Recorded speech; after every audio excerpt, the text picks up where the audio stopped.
श्रीवैद्यनाथाय नमः शिवाय गंगा प्रवाहेन्दु जडाधराय त्रिलोचनाय स्मरकालहन्त्रे समस्त देवैरभिभूजिताय श्रीवैद्यनाथाय नमः शिवाय भक्तप्रियाय त्रिपुरान्धकाय पिनाकिने दुष्टहराय नित्यं प्रत्यक्षलीलाय मनुष्यलोके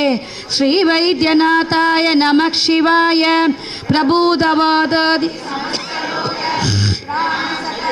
मुनिवंदिताय प्रभाकरेन्द्वंदि विलोचनाय श्रीवैद्यनाथाय नमः शिवाय वाक्शोद्रणेन्द्रांग्रि विनीघजन्तो वाक्शोद्रणेन्द्रांगि मुखप्रदाय कुष्ठादि सर्वोनदरोगहन्त्रे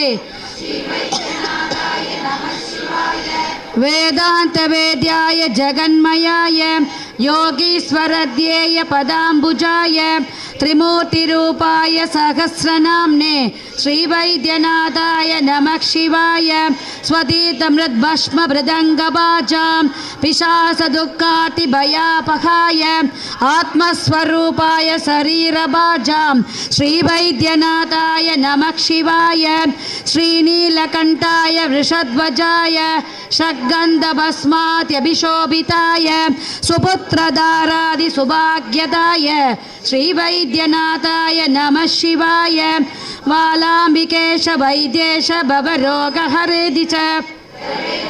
त्रयं नित्यं महारोगनिवारणं वालाम्बिकेश वैद्येश भवरोगहरेति च